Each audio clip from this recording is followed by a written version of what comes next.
sang bi sunu soppe leer gi doy na seede ñun de kunu laaj fii ba ëllëg loolu la ni seede sang bi la nu sopp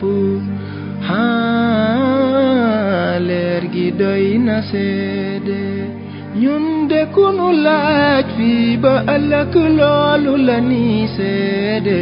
sang bi sunu soppe billahi wallahi leer gi doy na seede. jërëjëf Seydi Mouhamed El Cheikh li nga développé ci waxtaan bi am na solo trop macha allah léegi nag ñu war a ñëw aborder benn côté waxtaan bi mooy côté Mawlaaya Cheikhana Ahmad Tijani ak mission bi rapidement rek boo doon tënk Cheikh Tidiane mooy kan mooy Cheikh Tidiane. beneen bi mooy est-ce que Cheikh Tidiane daf la jox mission bu dee jox na la mission avant ñuy dugg ci déroulement mission bi nga xam ne dinañ ci dellu si ci yenn ci beneen laaj dañu doon laaj yan ñooy date clé mission bi ak définition mission bi aussi ñan la concerné Tidiane yi rek la concerné jullit yépp la concerné nit ak jinne la concerné mission bi universelle la waa Sénégal rek la mais est-ce que monde àdduna rek la monde shahada rek la wala est-ce que waa xayb dañoo bokk ci mission bi donc loolu moo doon question bi ma doon formuler ci mission bi asalaamaaleykum. waaleykum salaam Cheikh Moussa Ndoye maa ngi dellu di amaat fierté ci question bi nga ma posé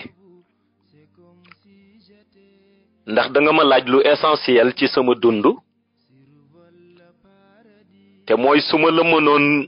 décriral Mawlaay Cheikh Ahmed Tijani Chérif nan laa koy décrire li ma la cay njëkk tontu mooy Mawlaay Cheikh Ahmed Tijani Chérif du ku ñu mën a décrire li waral kenn mënu ko décrire mooy koo xam ni leeram intense na ba bët bu ko xool bët ba mën na toj ndax leer gu bare waaye koo xam itam ni jëmmam taaru na taar boo xam ni ruux bu koy jéem a jàng di ko xool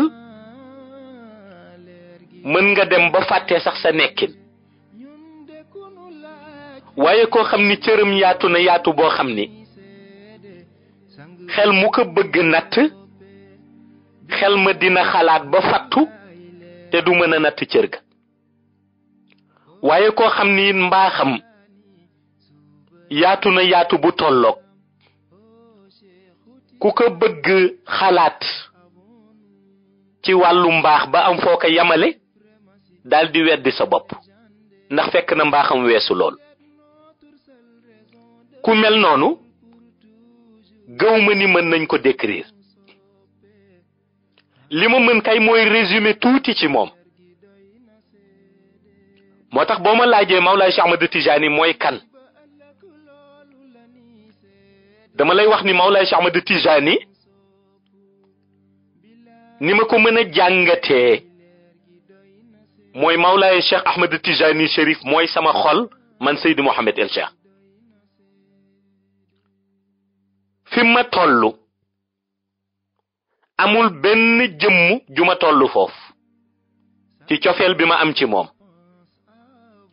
waaye itam dama jeex ci moom tàkk te damay ñaan jeex boobu ma jeex ci moom mu nangul ma ko li waral nag volonté boobu ma am te jëme ko ci moom mooy Sëriñ Babacar Sy dafa daan wax ni booy wéeru da ngay wéeru ca ka nga xam ni mooy boroom dayo ya. ma jàngat Mawlaay Cheikh Ahmed Tijani Chérif jàngat bu ndaw rek. gis nga bi yàlla jëlee yonent bi sallallahu alayhi wa sallam def ko muy le meilleur des êtres créés, ku yàlla bind ku nekk yonent bi sallallahu alayhi wa sallam moo la gën. loolu yàlla moo ko dogal.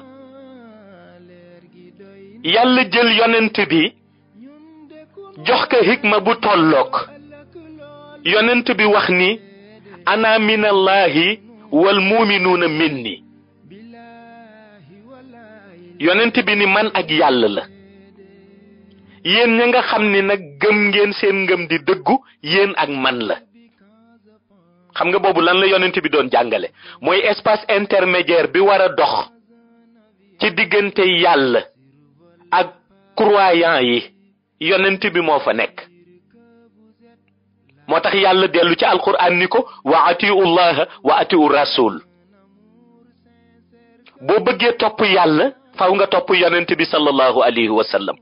pour ñu mën a nangul la sa topp bi nga topp yàlla. yonent bi ni kon espace intermédiaire bi dox diggante ñi gëm te seen ngëm di dëgg ak yàlla man maa fa nekk man yonent bi sallallahu alayhi wa sallam. ana minallahi wal muminuuna minni. yàlla jël yonent bi def ko muy le meilleur des êtres créés. waaye yonent bi itam daldi tànn ki ka gënal ci léppam ci monde xayba. ndax yonent bi am na entourage. yonent bi am na entourage familial, am na entourage it spirituel. entourage spirituel am ki nga xam ni moo ko gën a jege nga xam ni mooy ndeyjooram di càmmooñam mooy xatmiyatul maktum di Mawlaay Cheikh Ahmed Tijani. muy Mawlaay Cheikh Ahmed Tijani nga xam ni moo possédé ñaari grade yoo xam ni depuis bi ñuy xalaat jamono ba jamono ñëw ba ñu nekk ci jamono mësaguñu yëg ko am benn grade ba rawatina ñaar ya. benn bi di xatmiya mu yore ko ca secret ba ñoo tuddee xutbatul uzna. benn ba di katmiya mu yore ko ca secret ba ñoo tuddee xutbaaniyatul kanzam. xatmiya Mawlaay Cheikh Ahmed Tijani Chérif toog di tibbu leer gi ci yonent bi sallallahu alayhi wa sallam di ko roose ci mbooloom koo xam ni yàlla dogal na nga war nekk wali. ñu ni Mawlaay Cheikh Ahmed Tijani Chérif mooy tabbu wali yi ci leeru yonent bi. fuyu daat ya nga xam ni mi ngi jóge ci yonent bi di wàcc Mawlaay Cheikh Ahmed Tijani toog di capter fuyu daat yi di ko séddale di ci tabbu ruux ya nga xam ni ñoo war a doon wali. ñu ni mooy xatmiya. muy doxal nag secret boobu ak xutbaani yu ba ñoo tuddee xutbatul uzna di grade suprême boo xam ni boroomam di yàlla moo ko ko jagleel jaare ko ci sangam di yonent bi sallallahu alayhi wa sallam. waaye Mawlaay Cheikh Ahmed Tijani it yamu ci mu dellu ci katmiya yore ko secret ba ñoo tuddee xutbaaniyatul kanzam. xutbaaniyatul kanzam leer la boo xam ni ña ngi ko tànkee ca bahru kanzi. bahru kanzi nekk ca xayba nga xam ni leer googu mënul dem ci ñaar ci kenn rek lay dem. te leer googu ki mu nekk ci yow waxuma yow da ngay jug di wëri leer mais leer mooy jug di la wër. Mawlaay Cheikh Ahmed Tijani yore katmiya bi di grade ga nga xam ni moo ko permettre mu nekk l'intermédiaire entre le prophète de l'islam et les autres prophètes. maanaam Mawlaay Cheikh Ahmed Tijani katmiya bi moo ko permettre mu dox diggante yonent bi ak yonent yi. li ko waral mooy xatmiyatul maktum li ko waral mooy barzaqul maktum li ko waral mooy qutbul wujudi ba nga xam ni information yu yonent yi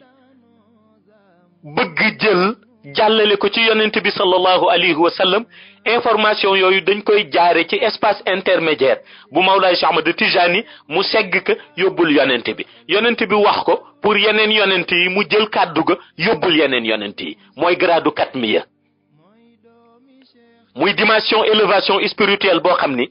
kenn xamul la ca nekk ci ay maqaama lu dul yàlla moom mi nga xam ni moo bind Mawlaay Cheikh Ahmad Tijani Chérif ak yonent bi nga xam ni mooy sëriñu Mawlaay Cheikh Ahmad Tijani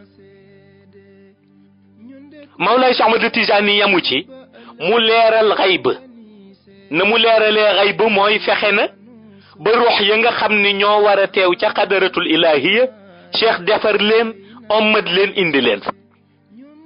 yamu ci mu leeral shahada na mu leeralee shahada mooy fexe na ba fu ne taalibeem toog na fa lal malaan naasiril xaq bil xaq bi di dal tal atil xaq bil xaq bi di dal laa ilaha illallah bu ñu garanti di dal istixfaar bu ñu garanti di dal waaye moom Mawlaay Cheikh Ahmad Tijani Chérif yamu ca mu wéttali jàkka yi ba bu ñu julleetee jàkka yi dootul wéet zikrullahi bi des ci jàkka yi ci ngoonu ajjuma di riir wasifa yi di riir ci jàkka yi te lépp dëppook alquran ndax yàlla moo ni ci bisu aljuma yaa ayyuha allazina amanu ida nuudiya li salaati min yawmi aljumuati fasaw ila dhikrillah wa zarul bay'a zalikum xayrun lakum in kuntum taalamuun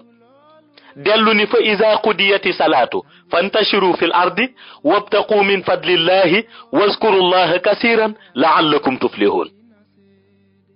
nga gis nag hikma boobu nga xam ni moo dellu ci wazkuru llaha kasiran laallakum tuflihun moom la Mawlaay Cheikh Ahmad Tijani Chérif liggéey ci ay taalibeem ba taalibe yi lal malaan di zikr salatul fatiha di zikr istixfar di zikr la ilaha illa allahu di zikr jawharatul kamal waaye Mawlaay Cheikh Ahmad Tijani it yamul foofu yonent bi tànnal ka loo xam ni ñëpp bëggoon nañ ko te kenn mënu ci jot muy la perle de la perfection di jawharatul kamal nga xam ni ba ñu koy organiser ca kaw kàddu bi yàlla nekk ci biir te di xaqiqa kàddu bi yonent bi nekk ci biir te di xaqiqa kàddu Mawlaay Cheikh Ahmad Tijani Chérif nekk ci biir te di xaqiqa ñu ëmb jawharatul kamal ak leeram ëmb jawharatul kamal ak xaqiqa ya indi ko ba taalibe bu toog ci malaan mën yor per bu toll noonu ci cër mën yor per bu toll noonu ci daraja mën yor per bu toll noonu ci maqaama di ko tudd di ca yëg ruuxam ni ruuxam di doxe jëm ca yàlla ndax dox jëm ca yàlla du jeex mukk kuy dox ci yàlla doo ko jeexal lu tax mooy yàlla dafay jëmm joo xam ni kenn mënu ko jeexal réalité boobu nag Mawlaay Cheikh Ahmad Tijani def moom it buñ ko doon décrire nu ni fexe na ba sauver na ruux ya fekk na ruux ya tilim fekk na ruux ya lëndëm mu sauver leen waaye sauver ni it xol ya ndax xol la koy dundal mooy li yàlla ni ala bi zikrillahi tatmainul qulub lay dalal xol di ko bégal mooy zikr loolu la ci Mawlaay Cheikh Ahmad Tijani def balaa Mawlaay Cheikh Ahmad Tijani di ñëw cheikhu tarbiya yi ñu yaakaaroon yépp ku ci ne tarbiyatu nafs nga defoon sa priorité ndax bakkan nga mënoon yar maanaam nga fexe orienté nit ñi ba ni leen di leen def lii mooy lu baax di leen bàyyi lale mooy lu ñaaw Mawlaay Cheikh Ahmad Tijani ba mu ñëwee ruux ak la muy bare secret la yàlla ëmbee ruuxu la yàlla dencee ruuxu ci jëmmi doomu aadama ruux boobu la utiliser di def a tarbiyatu ruux yi la doon yar te yàlla ni xuli ruuhu min abri rabbi wa ma utitum min al ilmi illa xalilan ruux boobu la Mawlaay Cheikh Ahmad Tijani fexe jël di ko raxas di ko lenkali di ko defar ba ki xamul woon yàlla xam ko ba ki mënul woon àgg ci yàlla ba ku mënul woon yëg yàlla ba ku mënul woon teew ci xadaratul ilahi kon Mawlaay Cheikh Ahmad Tijani Chérif suñu ko doon résumé ci gàttal mooy ki nga xam ni sunu diggante di diggante shahada ak xayb moom moo ko facilité ba dem ci xayb dellu si yomb ñu loolu Mawlaay Cheikh Ahmad Tijani Chérif moo ko liggéey ci ñun kon daal buñ ko doon décrire ci gàttal dañuy wax nekk ni cheikh yi ki nga xam ni cadeau la bu ñu yàlla indil pour képp koo xam ni bëgg nga leer pour képp koo xam ni bëgg nga dund ci leer pour képp koo xam ni bëgg nga dund ci yaqiin nga ànd ak moom mu defar la fii ci monde shahada defarin boobu di feeñ ëllëg ca jannatil firdaws te la gën a neex nag ci moom Mawlaay Cheikh Ahmad Tijani mooy la mu indi yëpp dafa dëppoo ak alquran la mu indi yëpp dafa dëppoo ak enseignement yonent bi sallallahu alayhi wa sallam ya mu indi yëpp dafa dëppoo ak shariatu muhammadiya la mu indi yëpp dafa dëppoo ak xaqiqatu muhammadiya ba nga xam ni doo ci jëf dara ci ànd ba ngay ànd ak moom ba ñu wax ni créé nga bidaa wala wàcc nga sharia wala miinoo xaqiqa léppi cheikh yàlla la yonent bi léppi Mawlaay Cheikh Ahmad Tijani Chérif yàlla la ak yonent bi benn kay mooy dañu koy dispenser ci science boo xam ni jëmm ji àggu fa wala ñu indil la njàngale boo xam ni sa tarbiya àggu fa wala ñu wax la kàddu goo xam ni ci maarifa lay dellu waaye lépp lu Mawlaay Cheikh Ahmad Tijani indi amul lu ca génn yàlla amul lu ca génn yonent bi parce que lépp leer la te bu ñu toppee loolu fam ñu jëme mooy biir jannatil firdaws bu ñu toppee loolu fam ñu jëme mooy ci ngërëmal yàlla te ngërëmal yàlla sax moo dàq dugg aljana kon su ma la doon bëgg résumel ki nga ma laaj ni kan la te mënuma ko xam ndax lottu naa ci xam ko ndax ni ay maqaamaam tollu lottu naa ci xam ko ndax ni mbaaxam tollu lottu naa ci xam ko ndax ni cëram tollu lottu naa ci xam ko ndax ni wilaayam tollu loolu laa la ca jot a mën a mosal seen ruux mos ko seen xol mos ko ba ngeen xam ni daal ci gàttal mooy Mawlaay Cheikh Ahmad Tijani Chérif du morom beneen bi nga ma laaj nag concernant la mission muy li nga wax ndax Mawlaay Cheikh Ahmad Tijani Chérif daf ñu jox mission foog naa ni Mawlaay Cheikh Ahmad Tijani Chérif bu ñu joxul woon mission defe naa tey renommée internationale bi nga xam ni am naa ko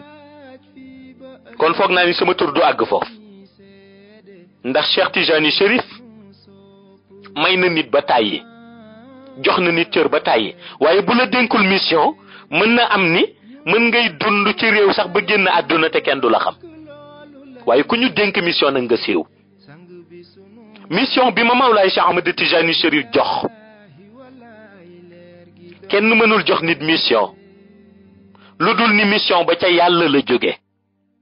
yàlla mooy yable gis nga diinal islam yàlla moo ko moom yonent bi c'est l'envoyé d'Allah yonent yàlla la yàlla moo yónni yonent bi jox ko mission Mawlaay Cheikh Ahmad Tijani mission bi mu ñëwoon di jàngale wàllu xaqiqatu muhammadiya mission baa nga jaare ci jóge ca yàlla jaar ci loxo yonent bi soogay accéder ci moom sama mission man ca yàlla la jóge jaar ci yonent bi jaar ci loxo Mawlaay Cheikh Ahmad Tijani mu désigné ma pour ma doxal ko Cheikh Tijani Chérif moo ma jox mission bi léegi nag lan mooy mission bi dafa am ñetti mission yoo xam ne ñiy gëstu ci wàllu xaqiqatu muhammadiya miin nañ ni amoon na mission yonent bi sallallahu alayhi wa sallam nga xam ni mooy ndeyu bépp mission bi yonent bi ñëwee fekk kenn ku nekk defoo sa morom nawle fekk xeebaate bi fekk lëndëm bi fekk puukare bi yonent bi fexe ba ci mission mu dindi loolu taxawal kàddub islam ñëpp dégg kàddub islam nangu ko ñu xam ni kenn nekk fi ku dul yàlla ñi yàlla bind ñëpp ay jaamam lañ mu ànd ak ñoom di jaamu yàlla bi Mawlaay Cheikh Ahmad Tijani Chérif ñëwee indi benn révolution spirituelle ci biir diine islam mooy fexe ba xamal nit ki ni ko ni mu yaakaaroon ni amul accès ci monde xayb bay xam la fa ne Mawlaay Cheikh Ahmad Tijani indi salaatul fatiha facilité doxam ci monde xayb facilité dund gi mu war a dund ci xaqul yaqin facilité xaqiqa yi nga xam ni war na ko miin ci biir ay monde yi nga xam ni yàlla dévoilé woo ko def ko nëbb mu constituer réalité tariqa tijaniya nañoo defaree ruux nañoo fexe ba ruux sell nañoo fexe ba ruux jege yàlla mission biñ ñu dénk nag ñu tudde ko la révolution des lumières mission bi ma Mawlaay Cheikh Ahmad Tijani Chérif jox dafa concerner diinal islam parce que mission bu ñëw te concerné wul diinal islam yàlla du ko nangu mission bu mënta ñëw ñu ni nitu yàlla lañ ko jox te concerné wul diinal islam mission boobu leneen lay doon mais yàlla du ko nangu ndax lépp base bi islam la war ne mission bi ma Mawlaay Cheikh Ahmad Tijani Chérif jox dafa concerné diinal islam concerné tariqa Mawlaay Cheikh Ahmad Tijani su dee suñu côté ci diinal islam li nu Mawlaay Cheikh Ahmad Tijani Chérif sant mooy jox nañu science boo xam ne jox nañu xam-xam boo xam ne war nañu fexe jaare ci xam-xam boobu ba jàngal nit ñi liy yokk seen pas-pas ci diinal islam maanaa jaare ci science boobu fexe ba ku daan julli nga gën a fonk sa julli ku daawul julli nga commencé julli ku daawul jàpp nga commencé jàpp ku xamul woon na ngay jàppe nga commencé di jàpp gën a fonk njàpp te bàyyi négligé julli yàlla dafa ni ci alquran fa waylun lil musallin alladhina hum an salatihim sahun alladhina hum yuraun wa yamnaun al maun kon gis nga nit dina julli ba noppi di ko négligé Mawlaay Cheikh Ahmad Tijani dafa ni mission bi ñu war a doxal ci islam nañu fexe ba ku daawul julli nay julli ku daan négligé julli nga bàyyi négligé julli ku mënul woon jug fajar ngay jug fajar koo xam ni dafa tàyyeloon ci jaamu yàlla nga jaare ca sawar ci jaamu yàlla waaye ku nekk it xam yàlla cër ba mu am ca moom muy bind ba mu bind jaamam nga jox ko cër ba mu mat ku nekk xam yonent bi gradam ca yàlla na nga xam ni ñëw na ci àdduna te yàlla wax ko wa ma arsalnaaka illa rahmatan lil alamin indiwul lu dul yërmande yàlla ci kaw suuf nga jox yonent bi cër loolu la nu Mawlaay Cheikh Ahmad Tijani sant envers diinal islam beneen bi mooy ñu fexe ba propager diinal islam ba jeunesse bi nga xam ni defanoon nañu ni ñoom islam concerné wu leen ndax balaa ñuy jaamu yàlla dañu war a bàyyi ba màgg cheikh ni jàngal leen gëmloo leen loo xam ni ñoom jeunes ya danañu dem sax ba gën a sawar ci jaamu yàlla ka mag ña te ci loolu la ñu nekk ñëpp teg nañ ci bët beneen bi concerné tariqa tijaniya Mawlaay Cheikh Ahmad Tijani mission bi mu ñu sant dafa ni ma fexeel ba unifier tariqa tijaniya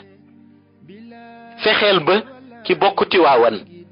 fexeel ba ki bokk kër Cheikh Al Hadji Oumar fexeel ba ki bokk kër Cheikh Abbas Sall fexeel ba ku bokk kër Baye Niass fexeel ba ku bokk ca Ceneba yi ñoom ñëpp nañu dem ba yëg ni malaan boobu nuy lal ñoo bokk la ñuy jàng ñoom ñëpp nañu yëg ni malaan boobu ñuy lal ak sayxu tarbiya bu ñu mën a topp ci tariqa bi ak sama xalif bu ñu mën a topp man Mawlaay Cheikh Ahmad Tijani nañu xam ni ay mbokki taalibe lañ gis nga yàlla day bañ déjà diviser ci monde islamique rawatina itam nga dem nag ba yóbbu division ba ci tariqa cheikh booboo gën a garawati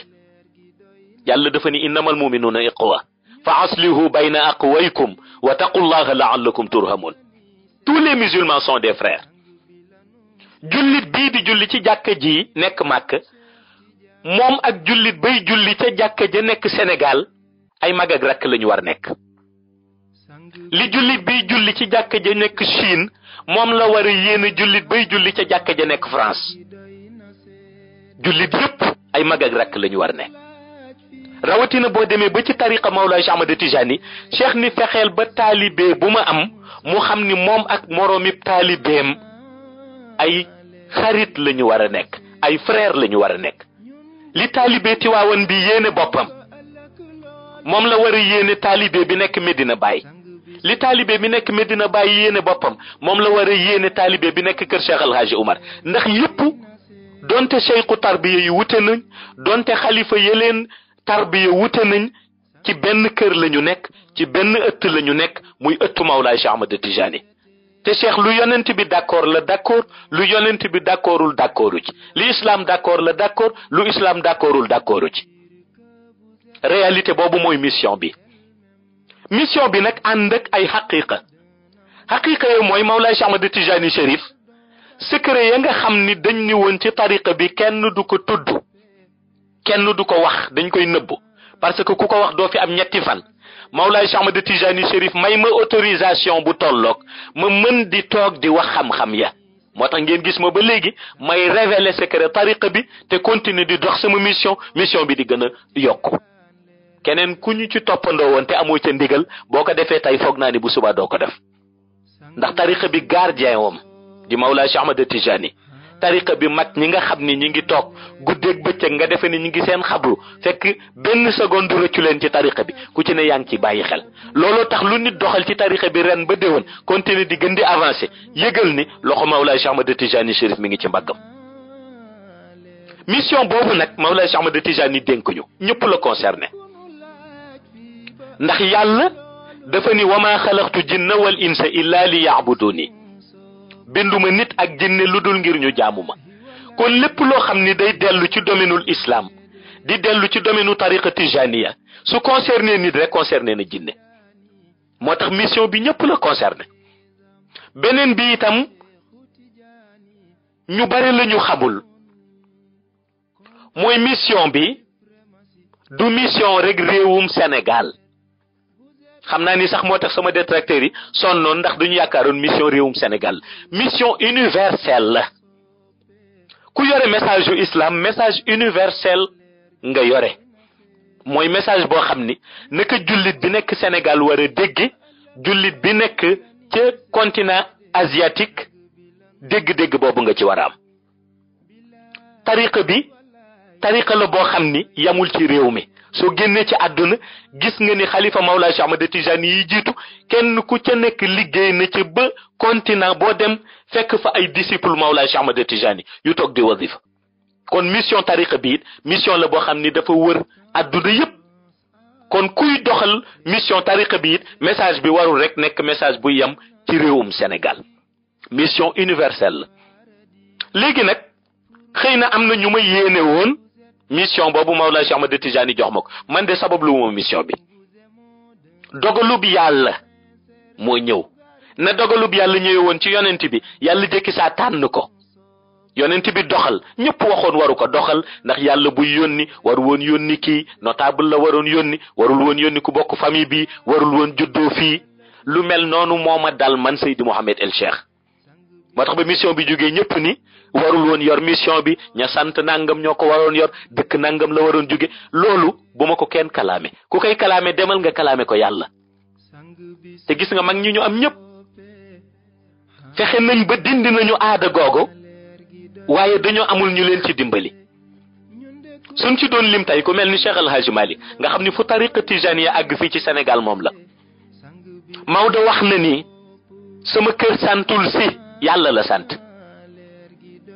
Cheikh El Hadji Malick moo ko wax ñi may déglu ñëpp te bokk Tiwaawan xam nañ ni lii dëgg gu wér la ndax ñoo ma ko gën a mokkal Maodo nee na sama kër santul si yàlla la sant xam nga lu tax parce que yëg na ni kuy jëf ci wàllub yàlla ci këram nga bokk kuy jëf ci wàllu yonent bi ci këram nga bokk kuy jëf ci wàllu Mawlaay Cheikh Ahmad Tijani ci këram nga bokk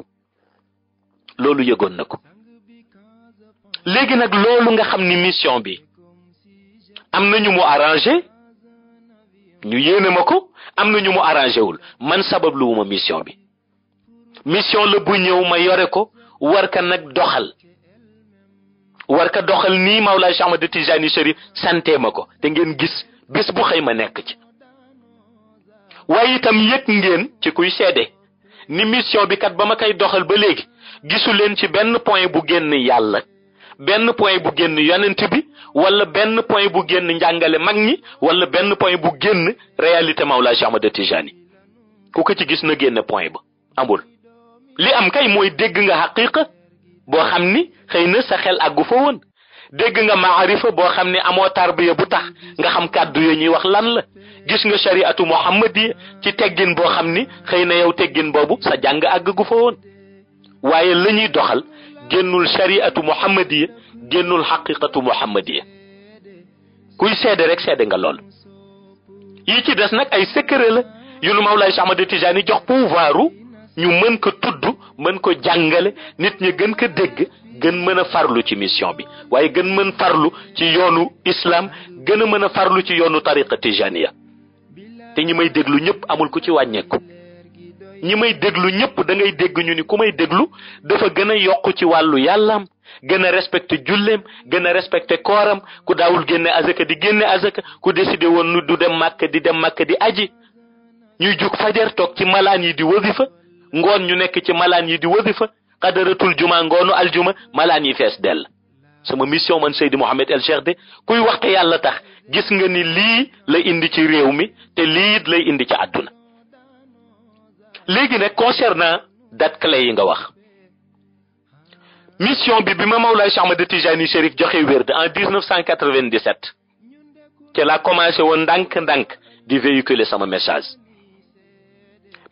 bi nag bi mu demee ba avec l'avènement d'internet nga xam ni nit mën na wax fii benn kàddu àdduna bi yépp jot ca ñu dem côté 2015 ñu commencé di ko gën a dégg ci internet ndax ñun gàmmu gi ñu njëkk dugal internet mooy gàmmu 2013 ñu dem 2016 mission bi gën a ti siiw ci internet bi ñu dem 2017 ñi xamul nag defe ni mouvement bu bees la ñu xalaat ni lii daal nañu def le tout pour fay ko ca la détracteurs yi jóge lu nekk ñu wax ko caricature ñu diaboliser ñu ma xamal leen la ma leen xamaloon ni leen Mawlaay Cheikh Ahmad Tijani Chérif ba mu ñu dénk mission bi dafa ni ñu 2075 la jëm te gëm naa Mawlaay Cheikh Ahmad Tijani wóolu naa ko wóolu gu tolloog lu Cheikh Tijani Chérif rëdd xale du ko effacé mag du ko effacé borom doole du ko effacé borom pouvoir du ko effacé moo tax loo ci gis ñuy wax ñuy gën di dox ñuy contre ñuy gën di dem ñu ni critiquer mbooloo may gën a bare ñuy wàññi ñu bëgg nit ña wàññeeku nit ñay gën a bare date clé yi daal mooy 1997 ba mu ñu joxee wérde bi ñu commencé doxal ñëw ba 2016 avec l'avènement d'internet mission ba siiw ñu ñëw 2017 mission bi di gën siiw suñu demee ba 2022 nag mooy tournant bi ëppati doole ci mission bi suñu demee ba 2022 mooy tournant bi nga xam ni date clé la ci biir date clé yi ci biir mission bi ku xippi sa bët rek tey seetaan di nga ci gis réalité boo xam ni ba nga juddoo ba fii nga toll mësuloo gis bii réalité ndax mission bi la mu ëmb dafa bare waaye réalité bu mu làkk dafa bare waaye li nekk ci biir te xamuñu ko it te muy dellu ci islam dellu ci ni yonent bi daan doxale dellu ci ni Mawlaay Cheikh Ahmad Tijani bëggee jamono di ko doxe ñu bari xamaguñu loolu ndax man mii dox mission bi lu nekk waxal nañ ma ko mais ñu néew ñoo ma xamagum ñu bari xamaguñ ma suñu demee nag ba àgg ca di dox defe naa ni di nga gis fii nit Sénégal lii ma di leen wax na ngeen ko jàpp lii ma di leen wax na ngeen ko jàpp yéen ñi may laaj it na ngeen ko déglu bu baax comme nag da ngeen di gëstu di def investigation na ngeen seetlu lii ndax 2022 yàggatul dama ni leen mission bi dina toll foo xam ni fii ci Sénégal man fii laa juddoo fii ci Sénégal laa yaroo